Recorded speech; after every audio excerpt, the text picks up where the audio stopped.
आधुनिक जीवन की दौड़ में, शोर में और दिखावे में हमने आत्मा की आवाज को अनसुना कर दिया है।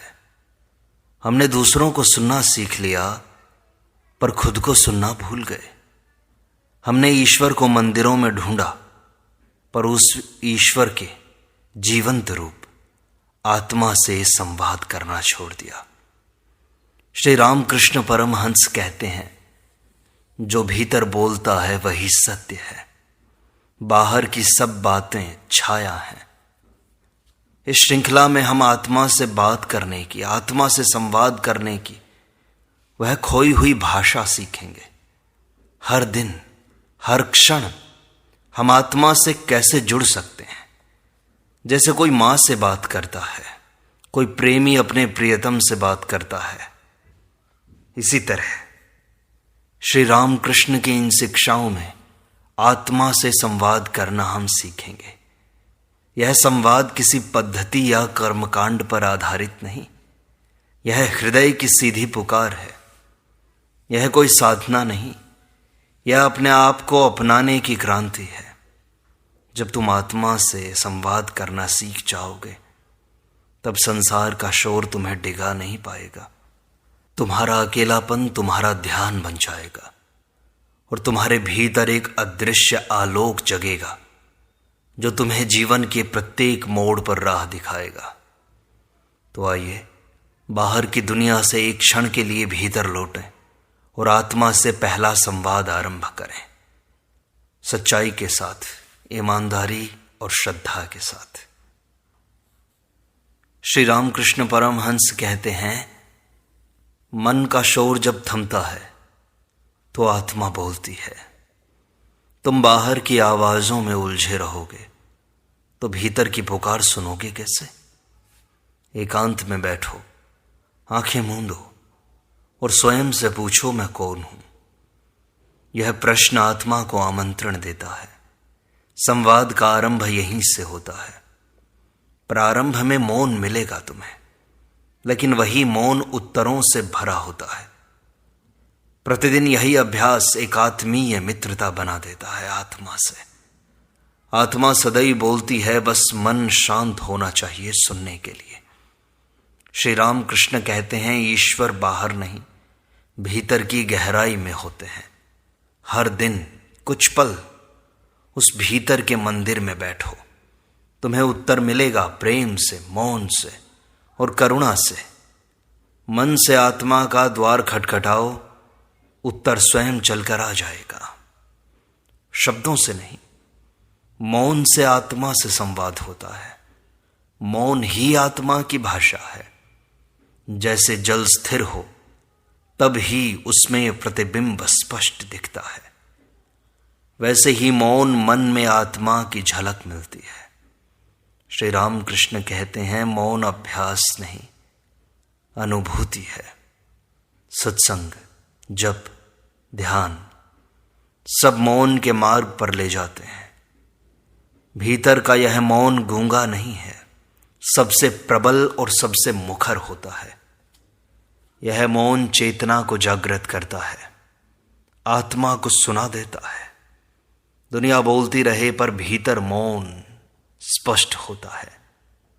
मौन में आत्मा का संगीत स्पष्ट सुनाई देता है। मौन ही वह पुल है जो आत्मा से जोड़ता है। शब्दों से परमात्मा नहीं मिलता, पर मौन से मिल जाता है। प्रतिदिन थोड़ा मौन साधो, भीतर एक झरोका खुलेगा और वही मौन तुम्हें अपने स्वरूप तक पहुंचा देगा। हर दिन अपनी आत्मा को नमस्कार करो। जैसे तुम प्रभु को प्रणाम करते हो, वैसे ही आत्मा को भी करो, क्योंकि आत्मा और परमात्मा एक ही सत्ता के रूप है। श्री रामकृष्ण कहते हैं, आत्मा में ही ईश्वर का निवास है। हर सुबह आंख खुलते ही अपने अंतःकरण को अनुभव करो, देखो चल क्या रहा है वहां, और अपने आप से कहो, हे प्रभु, हे परमात्मा, तू ही मेरा सत्य है, तू ही मेरा मार्गदर्शक है। इस विनम्रता से संवाद का प्रारंभ करो।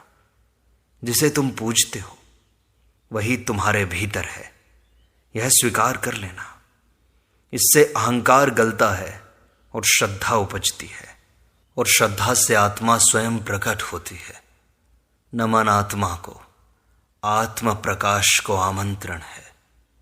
ऐसा संवाद करो। प्रतिदिन यह आंतरिक प्रणाम एक दिव्य आदत बन जाए तुम्हारी। धीरे धीरे आत्मा तुम्हारी सबसे निकट की सत्ता बन जाएगी। हर दिन आत्मा को नमस्कार आत्म संवाद का प्रथम चरण है। श्री राम कृष्ण कहते हैं, प्रेम ही आत्मा की भाषा है। प्रेम से बोलो तो आत्मा सुनती है। तुम कठोर होकर आत्मा से नहीं बोल सकते। भीतर प्रेम का भाव हो तो आत्मा सहज खुलती है। वह कोई दूर वस्तु नहीं, वह तुम्हारी साक्षात उपस्थिति है। प्रेम का अर्थ है स्वीकृति, करुणा और निश्चलता। जब तुम प्रेम से आत्मा से कहते हो, मुझे अपना मार्ग दिखाओ, तब वह धीरे धीरे तुम्हारे अनुभव में उतरती है। कोई शिकायत नहीं, कोई लालच नहीं, कोई कामना और भय नहीं, केवल प्रेम भरा संवाद। जिससे तुम प्रेम करते हो वह उत्तर देता ही है। आत्मा भी उत्तर देती है अगर तुम सच्चे प्रेम से बुलाओ। प्रतिदिन आत्मा से प्रेमपूर्ण शब्दों में बात करो। जैसे मां से कोई बच्चा बात करता है, वैसे ही प्रेम से बोला गया प्रत्येक वाक्य आत्मा तक पहुंचता है। एकांत में आत्मा की आवाज सुनाई देती है। भीड़ भाड़ और शोर में आत्मा की आवाज खो जाती है। श्री राम कृष्ण कहते हैं, ईश्वर एकांत से प्रेम करते हैं। जब तुम सबका साथ छोड़कर स्वयं से मिलने बैठते हो तो भीतर कुछ खुलने लगता है, एक मौन संवाद जैसा। यही एकांत तुम्हारे ध्यान का दीपक बनता है। यहां तुम बिना मुखौटे के स्वयं से मिलते हो।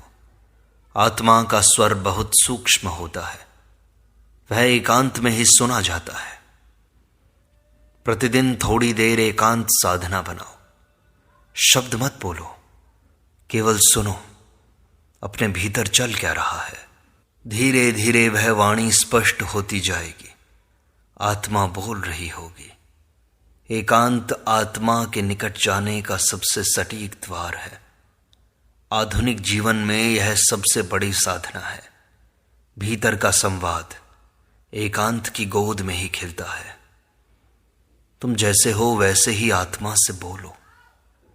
आत्मा से बात करने के लिए पवित्रता का अभिनय नहीं चाहिए। श्री राम कृष्ण कहते हैं, ईश्वर सरलता में प्रसन्न होते हैं। तुम जैसे हो, डरे हुए हो, भ्रमित हो, क्रोधित हो, वैसे ही बोल दो। यह संवाद कोई अभिनय नहीं है, तुम्हारी आत्मिक सत्यता है। हे आत्मा, हे प्रभु, मैं उलझ गया हूं। इतना कहना ही संवाद का प्रारंभ है। तुम्हें आत्मा से झूठ नहीं बोलना, सच्चा मन चाहिए। भीतर जो भी है उसे बिना छिपाए व्यक्त कर दो। ईश्वर को सच्चे मन वाले भक्त प्रिय होते हैं। आत्मा, तुम्हारे भीतर का ईश्वर ही तो है, उसे सच्चाई चाहिए। प्रतिदिन अपने भावों को उसके सामने खोल दो। अपराध बोध या कोई गर्व कुछ भी मत छिपाओ। जैसे हो वैसे ही बोलो, वही तो सच्चा संवाद है। सच्चाई से आत्मा तुम्हारे निकट आ जाती है। ध्यान आत्मा की चौखट पर बैठना है। ध्यान कोई कठिन साधना नहीं, आत्मा से मिलने की प्रतीक्षा है। श्री राम कृष्ण कहते हैं, ध्यान आत्मा को सुनने की चुप प्रक्रिया है। जब तुम चुप होकर बैठते हो तब आत्मा की आहट आती है। ध्यान में तुम शरीर को छोड़कर चेतना में विश्राम करते हो।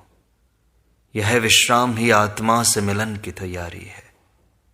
अपनी श्वासों पर ध्यान दो और भीतर को देखो। कोई कल्पना मत करो, केवल प्रतीक्षा करो। यह प्रतीक्षा आत्मा की चौखट पर बैठना है। धीरे धीरे आत्मा तुम्हारे ध्यान में उतरती है। विचारों के पार जब मौन गहराता है, वही आत्मा का द्वार है। प्रतिदिन थोड़ी देर इस मौन ध्यान में बैठो। यही आत्मा के साथ संवाद का सबसे शांत पथ है। ध्यान आत्मा की चौखट पर बैठने जैसा पवित्र होता है। और तुम प्रश्न तो पूछो, आत्मा उत्तर देगी। संवाद का आरंभ प्रश्न से ही होता है। श्री राम कृष्ण कहते हैं, सच्चा प्रश्न ही ईश्वर की द्वार तक ले जाता है। जब तुम आत्मा से पूछते हो कि मैं कौन हूं, मेरा मार्ग क्या है, मेरा लक्ष्य क्या है, तो भीतर कोई हल्की सी ध्वनि उत्तर देती है। यह उत्तर शब्दों में नहीं होता, अनुभव में होता है। भीतर से उठता है, यह सही है, यह गलत है, यह मत करो, इसे कर लो। रोज आत्मा से एक सच्चा प्रश्न पूछो, उत्तर पहले से स्पष्ट होगा। पहले वह अस्पष्ट दिखाई देगा, लेकिन धीरे धीरे स्पष्ट होता जाएगा। प्रश्न वही होना चाहिए जो तुम्हारे हृदय से निकले। आत्मा तर्क नहीं करती, वह सत्य को दर्शाती है। तुम्हारा एक अंतरंग प्रश्न एक द्वार खोलता है। संवाद तब गहरा होता है जब तुम जिज्ञासु होते हो। आत्मा से प्रश्न करो, उत्तर अवश्य मिल जाएगा। आगे श्री राम कृष्ण कहते हैं, भक्ति आत्मा को पिघला देती है। भक्ति का अर्थ है श्रद्धा, समर्पण और प्रेम। जब तुम आत्मा से पूजा के भाव में बात करते हो, तो वह देवी मां की तरह तुम्हें अपनाती है। यह भाव संवाद को सरल बना देता है।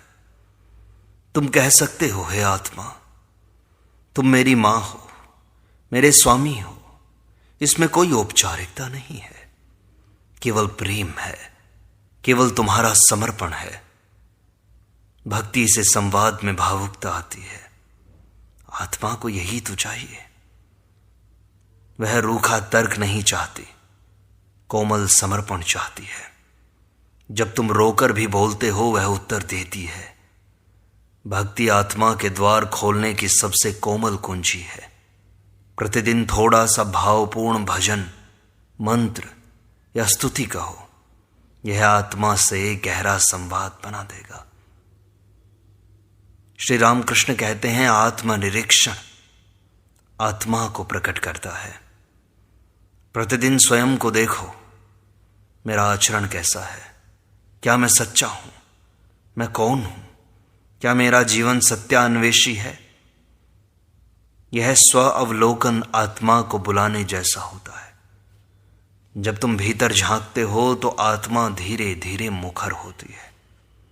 जैसे दर्पण के सामने खड़े होकर हम खुद को देखते हैं, वैसे ही आत्मा के सामने खड़े होकर अपने भावों को देखो। जो गलत हो उसे स्वीकार कर लो, आत्मा उत्तर देगी। जो सही हो उसे निखारो, आत्मा प्रेरणा देगी। प्रतिदिन आत्मा के सामने बैठकर अपने जीवन का लेखा जोखा करो। यह अभ्यास आत्मा को तुम्हारे निकट लाता है।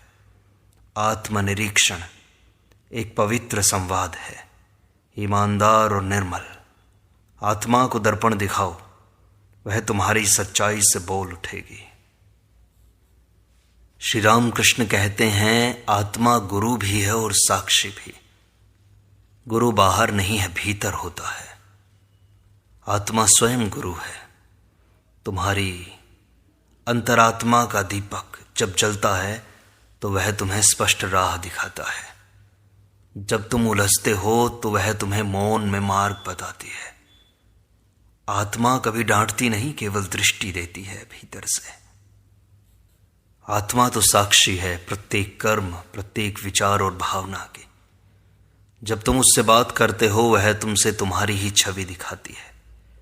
यह संवाद तुम्हारे भीतर के गुरु से जुड़ने जैसा होता है।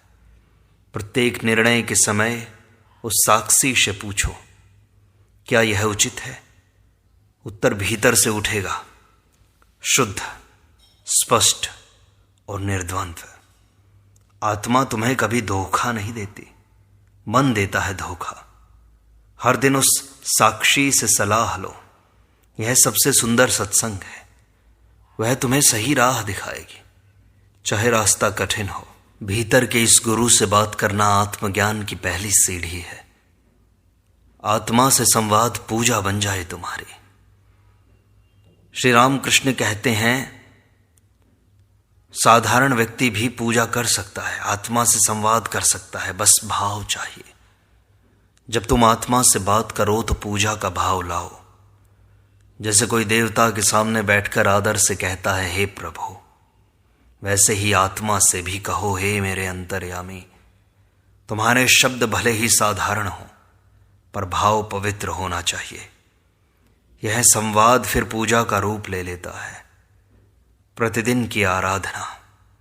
जब तुम्हें मंदिर जाने की आवश्यकता नहीं रहती, तुम्हारा मन ही मंदिर बन जाता है।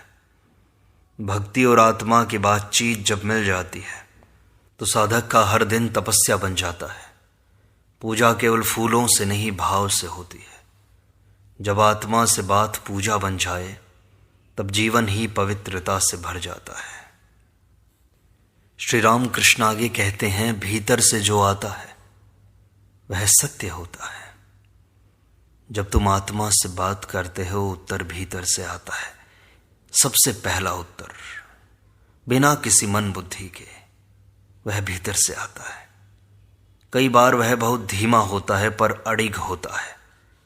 तुम्हें उस धीमी आवाज पर विश्वास करना सीखना होगा, क्योंकि वह तुम्हारा वास्तविक मार्गदर्शक है। दुनिया का शोर तुमसे कहेगा, यह मत करो, पर आत्मा चुपचाप कहती रहेगी, यही तुम्हारा मार्ग है। उस आवाज पर भरोसा करो, भले ही डर लगे। सच्चा संवाद तब बनता है जब तुम उत्तर पर चलने लगो। सुनना और चलना, यही दो चरण हैं आत्म मार्ग के। आत्मा से बात करके उस पर अमल नहीं किया तो वह मौन हो जाएगी। जो सुनो उस पर भरोसा करना आत्मा का सम्मान है।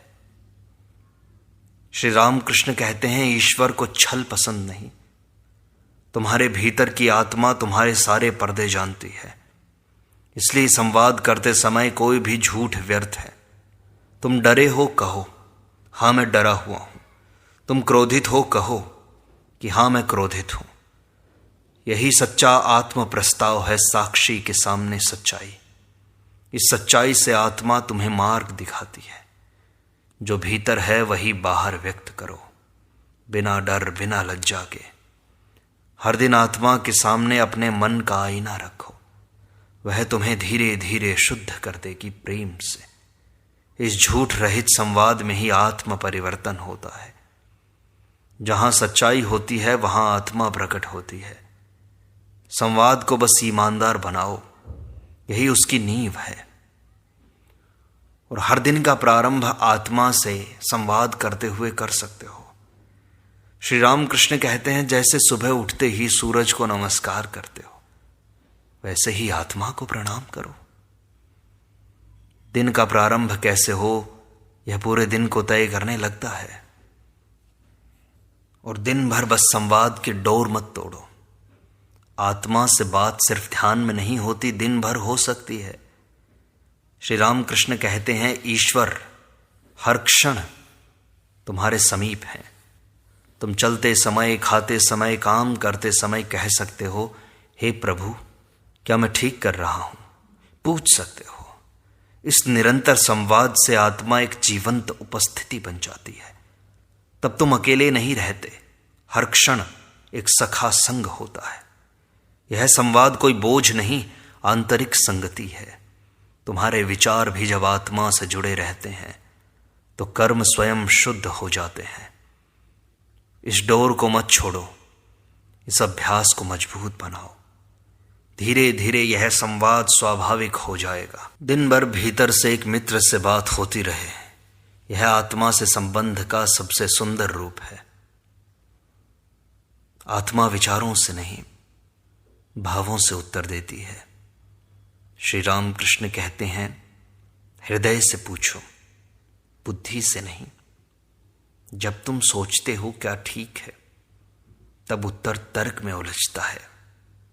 पर जब तुम भीतर से पूछते हो क्या मैं संतुष्ट हूं, तो आत्मा भाव से उत्तर देती है।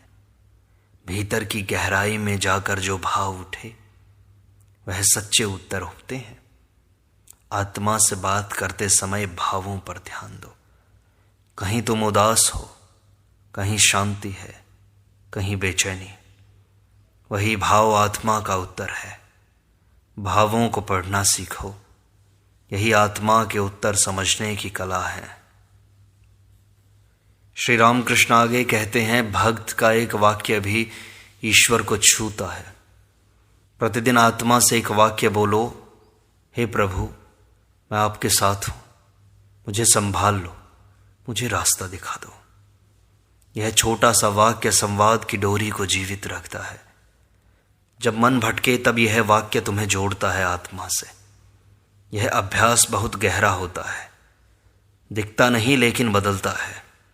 जैसे बीज धीरे धीरे वृक्ष बनता है, वैसे ही यह एक वाक्य आत्मा से संबंध को मजबूत करता है। धीरे धीरे यह संवाद प्रेम, साहस और शांति बन जाता है। एक वाक्य बहुत कुछ कह सकता है। हर दिन एक सच्चा भावपूर्ण वाक्य, यह संवाद की सीढ़ी है और आत्मा की पुकार।